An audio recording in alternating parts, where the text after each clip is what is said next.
Las ideas que compartiré con ustedes en este momento nacen de una reflexión, evidentemente, del presente, actual, que tiene que ver con la relación entre el filosofar, ¿sí? Filosofar, el modo de vida del filosofar, y el efecto o la producción, ¿sí? De este filosofar a partir de lo que llamaríamos filosóficamente los acontecimientos. Aquello de lo que hablaré hoy puede ser llamado el filosofar y los acontecimientos, y estaría basado fundamentalmente en tres metáforas salidas de la lectura de los que considero grandes pensadores de nuestra tradición, ¿sí? Y con ello no quiero pensar en que estas tradiciones se distinguen entre europeos, mexicanos, ¿sí? Americanos, etc., sino más bien aquellos pensadores que nos han educado a pensar, ¿sí? La educación del pensamiento consiste en saber por qué pensamos como pensamos, ¿sí? La primera metáfora que utilizaré será aquella, ¿sí?, que nace de la reflexión del séptimo libro de la República Platónica, que tiene que ver con la caverna, pero fundamentalmente con el estado de verse atrapados.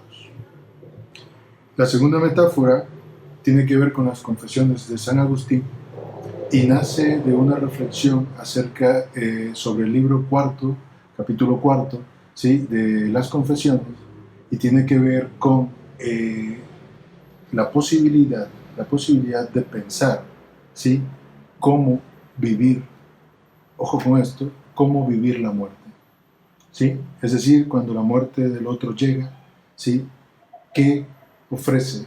¿Sí? ¿Qué ofrece esa huida radical del mundo? ¿Sí? Del mundo tal como lo conocemos. La tercera metáfora tiene que ver con la sobrevivencia y estaría basada en el pensar de Nietzsche, de Heidegger y de Levinas. Platón comienza su reflexión mencionando el concepto de désmodas, que tiene que ver con el cautivo y el prisionero. Este consiste, el désmodas, ¿sí?, consiste en mirar solo hacia una parte, ¿sí?, en mantenerse mirando hacia una parte, y dice, a partir del kenostos esquías, es decir, de sombras fabricadas, ¿sí?, de fantasmas, de mostraciones que aún no son susceptibles de ser pensadas en términos de ser. Como saben, la filosofía platónica, ¿sí?, opera en una gran oposición, o como una gran oposición, entre el ser y el aparentar, ¿sí? La fantasía, ¿sí?, la fantasía tiene que ver con la apariencia, con el aparentar antes que ser. Pues bien, dice Platón que justamente el prisionero es aquel toaletes ethas tos eskenatos esquías, es decir, aquel que toma como verdadero lo que es solo una sombra, ¿sí? Platón habla aquí de que para poder acercarnos, ¿sí?, a la profundidad de esta salida de las sombras, de esta salida del estado de cautiverio, de esta salida del estado de prisionero, ¿sí?, es necesario hacerse una pregunta. Dice Apokrinestai, volverse a sí mismo una pregunta, ser la crítica de sí mismo, ¿sí?, hacerse, convertirse en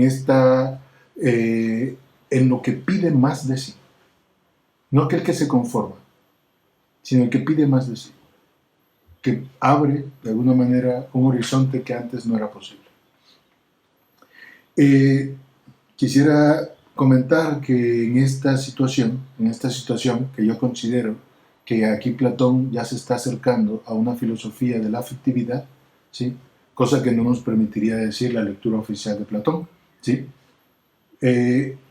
No estamos solos, estamos con Heráclito, quien justamente pensaba que las calamidades, son advenimientos, ¿sí?, que hacen posible una cura de valor superior.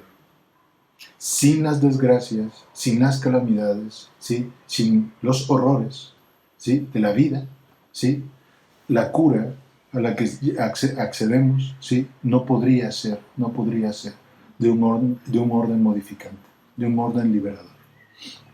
¿Sí? Cuando la desgracia, cuando el acontecimiento, palabra para la que nosotros utilizamos hoy, ¿sí?, una especie de sinónimo de pandemia, ¿sí?, cuando el acontecimiento llega a visitarnos, se abren posibilidades que Heráclito llamaría curas, ¿sí?, y que Platón habría llamado o habría planteado como preguntas. Estas preguntas que se abren ofrecen, habíamos dicho, horizontes que no nos son accesibles en la familiaridad, en los primeros hábitos, en las primeras, digamos, en los primeros momentos, ¿sí?, en los primeros momentos de paz y sosiego. Bien, Platón abre aquí, ¿sí?, abre aquí el problema de los melon tan amo o festai, es decir, las calamidades, las preguntas que nos ponen a nosotros mismos en cuestión, son vías de acceso paulatino a verdades superiores. Estas no son alcanzables en un solo instante, de allí que las filosofías, ¿sí?, las filosofías de un solo acontecimiento me parecen que se han visto superadas y deben ser superadas, ¿sí?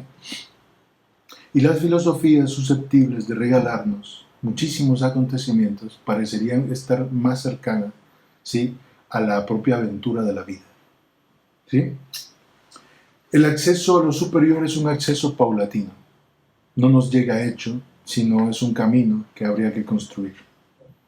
Y a este camino solo se accede, dice Platón, a partir de la eudamonistei tes metabole, es decir, a la posibilidad de llegar a ser feliz una vez que el cambio se ha presentado. ¿Sí? Con esto termino los elementos de la primera metáfora y me lanzo inmediatamente a la segunda. Capítulo 4 del libro 4 de las Confesiones de San Agustín. Había amado, como a ninguna otra persona, a un amigo con el que compartía gustos por muchas cosas. El amigo enferma, ¿sí? Agustín lo bautiza sin su consentimiento, despierta y le dice que por qué había tomado una decisión así por él, ¿sí?, cuando no estaba autorizado para hacerlo. El amigo le dice que lo odia, ¿sí?, vuelve a tomar estas calenturas y muere. Agustín no puede despedirse del que podría ser el amor, digamos, de su vida, ¿sí? Señala que cuando el amigo muere, él lo buscaba en todas partes.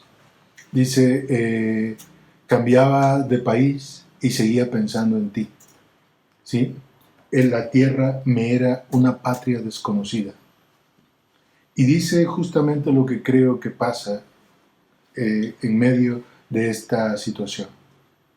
Dice, llegó el momento en el que me preguntaba por qué Dios nos hace amar infinitamente a seres finitos. ¿Sí? Es decir, por qué tenemos acceso a una naturaleza que no corresponde a nuestra naturaleza. Eso también tiene que ver con la idea de seres superiores platónicos. ¿Por qué amamos infinitamente a seres finitos? ¿Sí? La respuesta de Agustín es la siguiente. Porque tenemos que llegar a comprender que la parte que queda en nosotros del otro es la parte que potencia, ¿sí?, a que no sucumbamos también a la muerte. Es decir, cuando amo me convierto en un otro, ¿sí? Y en palabras de Agustín pasamos de ser un meo ipse a un alter ipse meam, ¿sí? Yo soy otro. En el amor me desdoblo en el otro. Este desdoblamiento comparte, si me lo permiten, ¿sí?, momentos de la otra edad en mí y momentos de la mi edad en la otra edad. ¿Sí? Esto es lo que han dicho, o lo que de alguna manera ha querido decir este filósofo judío-francés, Manuel Levinas, ayudándose del filósofo judío-alemán, Martin Buber, cuando dice, claro, las relaciones de amor radical deben ser pensadas en términos del panim hebreo. ¿Sí? Una doble mirada, unos ojos que me miran, un rostro que me mira mirándole. ¿Sí? Somos dos en ese acontecimiento. La muerte del otro entonces implica que hay que cuidar una parte del que ha muerto en nosotros, porque sería quizá la última parte que queda en el mundo, ¿sí? El último recuerdo de su propia existencia, el último recuerdo de su modo de ser. Amar, dice Platón, San Agustín, y adelantaré algunas tesis de Kierkegaard y Levinas, ¿sí? Amar consiste en transmigrar el yo, ¿sí? Ser amado consiste en transmigrar el yo a un tiempo que nos es ajeno, ¿sí? Un tiempo al cual yo no tengo acceso en mi mismidad, pero en el cual me encuentro gracias al amor del otro. En ese sentido, con esto termino la segunda metáfora, a todos aquellos quienes han perdido a alguien en estos tiempos, ¿sí?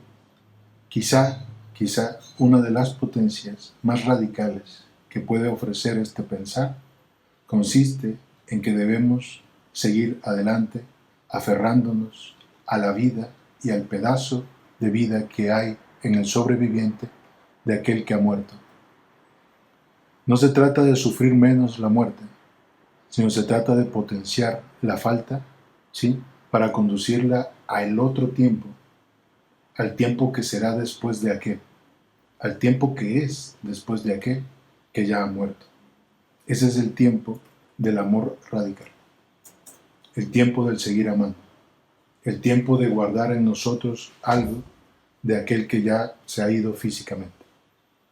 ¿Sí? Pensar la muerte en la otra edad consiste en pensar la muerte en su potencia. La desgracia que cada uno de nosotros resguarda en sí, ¿sí?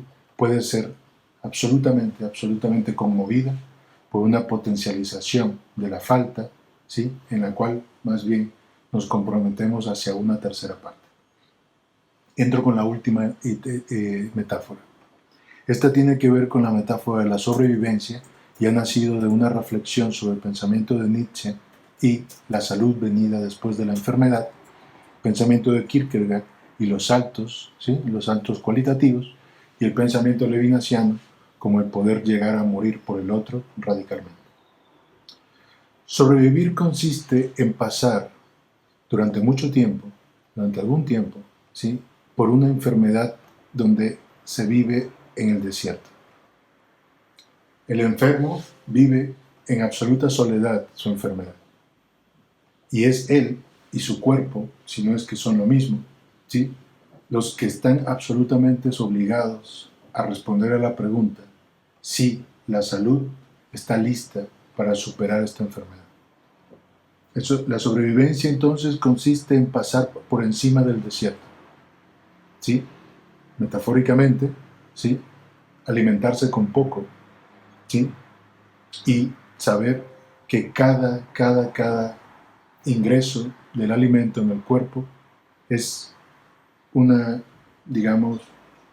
es el esbozo de un horizonte de lo que aún queda por hacer. Sobrevivir consiste, ¿sí? Desde este punto de vista, en haber superado un momento anterior. La sobrevivencia es entonces libertad llevada a cabo, ¿sí? En una realidad que no era accesible de antemano. ¿Sí? Y aquí entramos ya al pensamiento de Kierkegaard. Esta sobrevivencia al acontecimiento consiste en llegar libremente hacia un lugar en el que no habíamos estado antes y que desconocemos por completo. De manera tal que los acontecimientos se viven con el cuerpo, afectivamente, ¿sí? Y estos removimientos afectivos que impulsan al cuerpo a llegar casi a su límite y poner horizontes que antes no eran accesibles, solo se materializan cuando nuevas prácticas, cuando nuevos, digamos, significados, ¿sí? Cuando nuevas extrañezas nos son accesibles. Este momento de sobrevivir, aquí voy con Levinas, consiste justamente en hacerse responsable por algo que, de alguna manera, ¿sí? O radicalmente, nos está absolutamente dirigidos. ¿Qué es esta responsabilidad? La responsabilidad de sobrevivir al otro, de ser el sobreviviente, de llevar en sí el recuerdo del otro, el último, ¿sí? La última huella de su aniquilación total, consiste en llegar al momento en el que todos los sufrimientos que hemos dejado atrás, todos los sufrimientos por los que hemos pasado, ¿sí? Todos los elementos que en su momento parecían, como diría Heráclito, como diría Platón, como diría Agustín, como diría Kierkegaard, como diría Nietzsche, todos los momentos que en algún momento nos parecieron desgracias, una vez que les hemos sobrevivido, se convierten, ¿sí?, en absolutas potencias para que algo nuevo acontezca. Sobrevivir consiste en transformar el sentido del pasado. Sobrevivir consiste en hacerlo casi necesario, ¿sí? En pensar, ¿sí? En pensar que lo que en algún momento nos pareció, en pensar que lo que en algún momento nos pareció una desgracia, hoy ha sido necesario.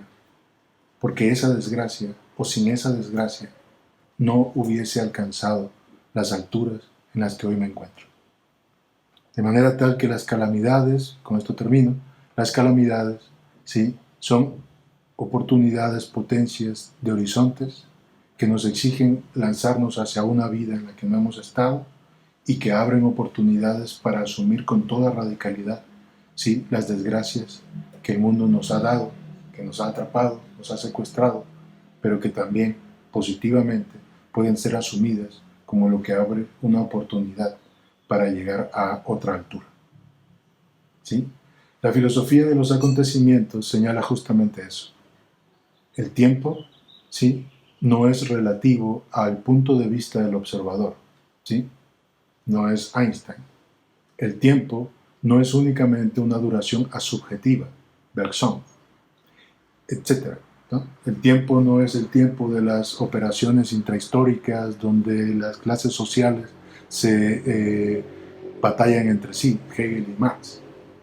El tiempo más bien sería el momento en el que nos hemos visto a nosotros mismos como una pregunta que ha transformado su pasado y que sabe que la negatividad del pasado es hoy en día sí objeto de amor y de culto para poder decir que la desgracia en realidad me ha enseñado, ¿sí?, un horizonte que no me era accesible si esto no hubiese pasado, ¿sí? De manera tal que el presente asumido acontecialmente es la única transformación posible del pasado vivido ingenuamente. Muchísimas gracias y que podamos pronto salir a la realidad para ver, testificar y responsabilizarse con lo que queda del mundo. Muchas gracias.